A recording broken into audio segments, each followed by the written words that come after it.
Hi, and welcome to Reed's Audio Reading. I'm Reed, and I hope you enjoy my channel.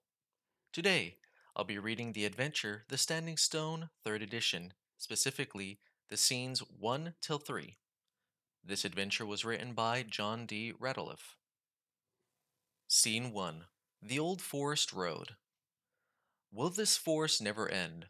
Already you have been traveling for days, but still the endless lines of trees hem in the road on either side. Overhead, they meet in a leafy canopy that blocks out most of the sunlight, letting only the occasional sunbeam through into the dim half light of the road below. Other than the rutted dirt road, you see no traces of civilization since you've entered the forest, and for the past few hours, not even a bird call or rustling in the undergrowth of some scampering wood creatures has broken the monotony. That's why the scream from somewhere up ahead sounds particularly loud in the silence of the forest. Stop at this point and ask the PCs to roll initiative. Note the results rolling twice yourself, once for the peasants and once for the horsemen. After rolling for initiative, the PCs hear a second scream. A successful listen check DC 10 can tell it's a different voice, probably a woman's. A result of 20 or better allows the PCs to note the sound of hoofbeats just before the scream. At the same time, a man dressed in peasant garb comes around the corner up ahead, running for his life. Seeing the PCs, he starts and then continues to run towards them, blurting out something such as, "He's after me! Save me!" Allow them to take their actions, including casting spells, readying weapons, or closing some of the distance between themselves and the panicked villager, who begins 120 feet away from the PCs. On the next round comes the sound of hoofbeats, and then the horseman charges around the corner, attempting to ride down the escapee. Creatures. The horseman and his steed are ghosts, bent on revenge against the villagers who massacred the Gruagach and Fae of the woods. Tactics. The horseman is intent upon his target and ignores any PC who gets in his way, riding right through them erratically. He concentrates all his attacks on the fleeing man, probably killing him in short order. His spirited charge feat allows him to inflict double damage on charge attacks. He makes sure his target is dead, not just unconscious. In a typical outcome, he downs the man with one blow and then has the horse trample him for good measure. Once the peasant man is dead, the horseman turns and rides back the way he came, fading into immateriality before he leaves the PC's line of sight. The hoof beast fade from hearing a few seconds later. Development. It's possible that the characters defeat the horseman, in which case his essence disappears only to reform again after 2d4 days. No doubt much of their surprise when they next encounter him. They may even pull off the difficult task of saving his intended victim, though this is unlikely. If rescued, the peasant gives his name, Brock, and those of his companions, Herard and Misha. He can provide much the same information that the players would otherwise get from Tanasha Lu in Scene 2. Examining the bodies of the deceased yields few clues. The dead man carries no treasures, message, or weapon, nothing to indicate where he came from, but his clothes and tan are typical for a farmer or outdoor laborer, and his hands are calloused as if from hard work. His age was probably about 30. One pocket is partially filled with acorns. He had been munching these as he walked. Characters who venture around the bend find a wagon standing in the road. The driver, an older man, probably nearing 50, sprawled bloodedly across the seat. Some 20 feet farther up the road lies the body of a woman, age probably early 20s, clearly cut down as she tried to flee back the way they came. The donkey who pulled the cart has broken its traces and stands quietly cropping the foliage not far away. If questioned via Speak with Animals, it has no useful information, being Lesnick in extreme. Yeah, dunno, guess so. It can be convinced to return to the cart once the blood has been cleaned up. Treasure. Neither of the men carries any treasure, but a search, DC 12, of the woman's body reveals that she is wearing a nice set of silver earrings, value 5 gold pieces for the pair. The wagon contains two bedrolls, a water skin, a dozen empty flour sacks, and an unloaded crossbow, very poor quality, with 3 rusty bolts. A thorough search of the wagon, DC 20, detects the loose board in the side of the wagon behind the seat. Removing this reveals a small, rough made chest full of well worn coins, 20 silver pieces, and 100 gold pieces. This represents the town's pooled resources, which the three intended to use to buy food for the starving villagers. Scene 2, Shelter for the Night. Just as it's getting dark enough for the characters to think about bedding down for the night, they come across an outlying farm. At last, a break in the forest. Ahead on the left, you see a clearing occupied by a small farm. The fields look idle, and the barn looks as if a good wind might knock it down. But a wisp of smoke from the farmhouse chimney and slivers of light through the shutters seem to indicate that the place is still inhabited. Characters who examine the fields more carefully in the gathering gloom can tell that they have not yet been plowed, which should have been done 2 months ago at least. The skeleton of a horse lies in the fields where it fell, still attached to the plow. Careful examination of the ribs, search check DC 28, only possible with a light source, turns up the flint arrow ahead of an elven design. The barn is derelict, but still sound enough to house the donkey and the cart for the night. The various outbuildings are similarly abandoned. Seed bins, coops, and loft are empty of anything edible. Creatures. The farmhouse holds two NPCs who not only provide the PCs with a safe place to sleep for the night, but also some information. Old Tarby, male human, is an elderly, grizzled man with a crotchety personality. Tanasha Lu, female foxwoman, is very attractive, with deep red hair and a hint of elven blood. She is dutiful in front of her father, but flirtatious when out of his sight. Tactics. If the characters knock, a sharp "Who's there?" rings out in a hoarse, croupy voice a few seconds later. Given any reasonable response, Tarby unbolts the door and opens it a crack, peering suspiciously out into the gloom, rusty pitchfork firmly in hand. Farther back in the room, they can see a simply dressed young red haired woman with a loaded crossbow. Assuming the group members are not primarily elves or heavily armored horsemen, he opens the door wide and beckons them in, muttering something such as "Quickly, quickly, get yourselves inside afore them elves or the orsum comes." If they brought the bodies of the slain peasants from scene 1 along the cart, he's reluctant to allow corpses inside, suggesting they store them in the barn, along with stabling the donkey there for the night. Inside, the PCs find themselves in the farmer's kitchen. Tarby introduces himself and his daughter Tanasha, who puts down the loaded crossbow in a corner and hastens to set more places at the table so the newcomers can join their interpreted meal. The meal is porridge, thin but palatable, but enough for a half bowl apiece. Should the PCs note that Tarby and Tanasha are both particularly thin, spot check DC 18, and offer a share of their own supplies, their generosity is gratefully accepted. Tarby is particularly delighted if anyone can provide him with pipe weed for his pipe. If questioned, Tarby proves hard to get information out of telling the strangers that he always minds his own business and expects others to mind theirs. Even without seeing them, he can identify the three corpses of Brock, Misha, and Harard, dang-fool villagers from Ossington who were on their way to buy food outside the forest. Should have stayed home and minded their own business, is his verdict. His advice to the PCs is that they should turn around and head back the way they came, if they know what's good for them. However, he denies that there's any trouble and takes great umbrage at any comments on the run-down state of his farm. Nothing's wrong with holding off a few days on the plowing. I ain't so young as I used to be. Should player characters persist in trying to pry information out of this oyster, Tanasha silently signals them to drop the subject. The farmhouse consists of only the kitchen and a front room downstairs and three sleeping rooms upstairs, one of which is Tarby's and the other is Tanasha's. The PCs are welcome to bed down in the front room, laying out bedrolls on the floor. The unused bedroom, room is small, and its bed only holds a character or two, or both. Quick, discreet search confirms that there's virtually no food in the house, other than a single half-empty bag of meal. Questioning Tanasha outside Tarby's presence garners considerably more information, especially if it's a male character doing the asking.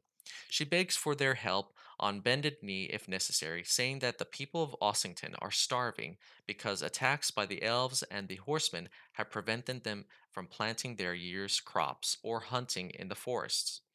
No more eggs exist because they ran out of grain to feed the chickens and had to eat them all. There's no milk or meat because they've eaten all the sheep and they've been forced to eat their seed corn. The reserves a farmer sets aside to plant the next year crop. And when this runs out, they'll die. If the elven archers or the horsemen don't kill them first. She professes not to know why the elves are killing people, nor who the horseman is or why he's terrorizing the vicinity. She suggests that they ask the people at Ossington, especially the village elder, for the information.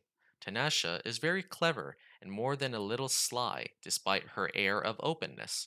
She keeps her awareness as close to the truth as possible, which avoids any discern lies spell in effect, while her high bluff skill modifier +6, coupled with a believable story, helps against sense motive checks.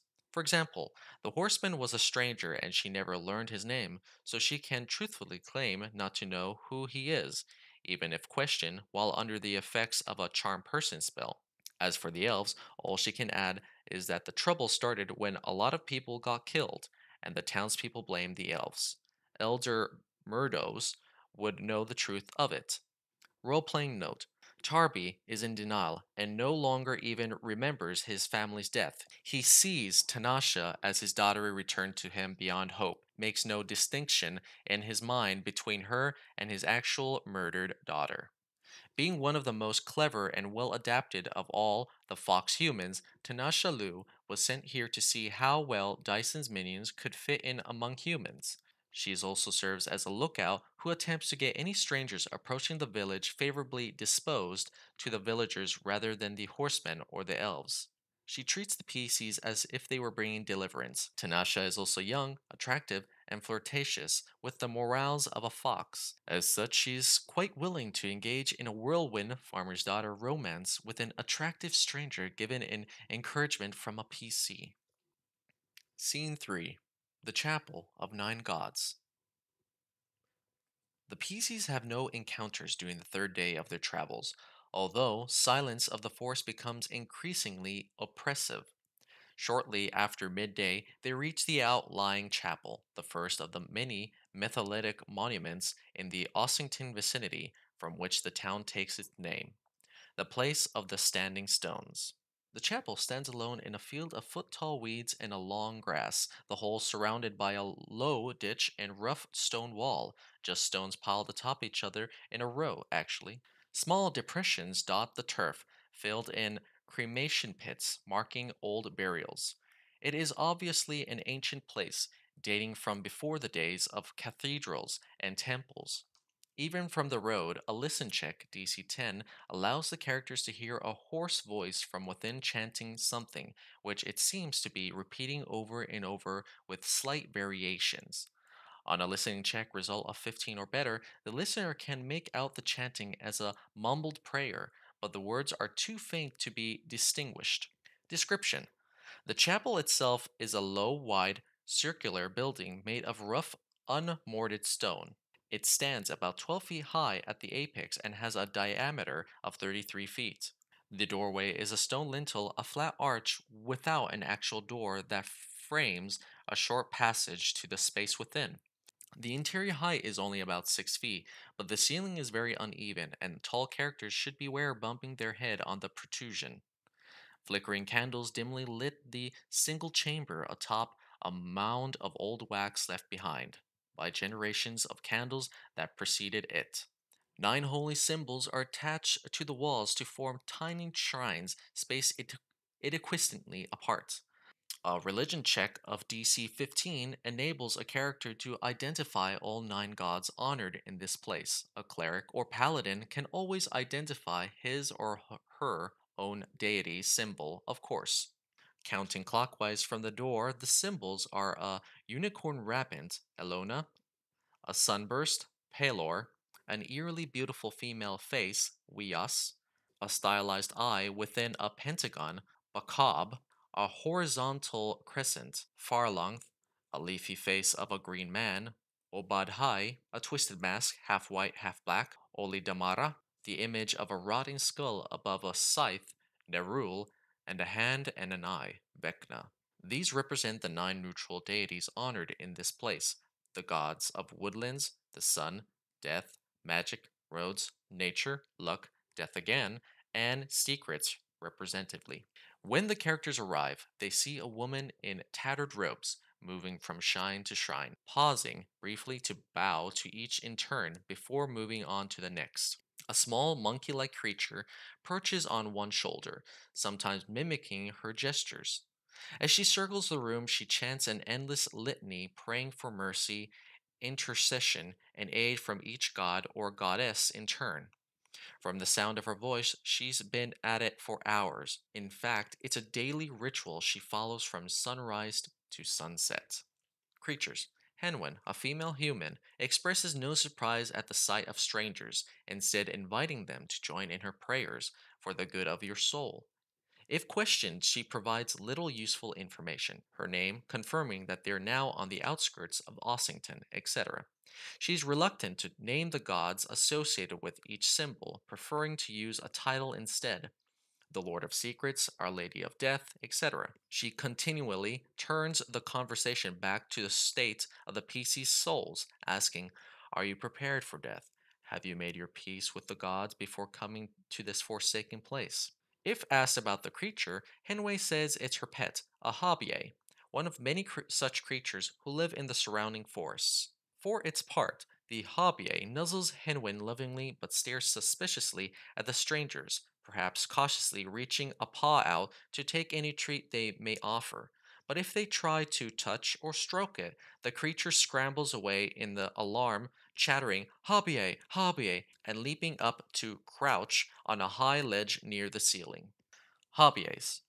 For years, hobbies have been little more than a vague rumor. A bardic knowledge check DC 25 or knowledge local or nature check DC 30 might allow a character to recall vague stories regarding some type of animal or boogie who lived in the woods, stole children, and harassed isolated houses and huts.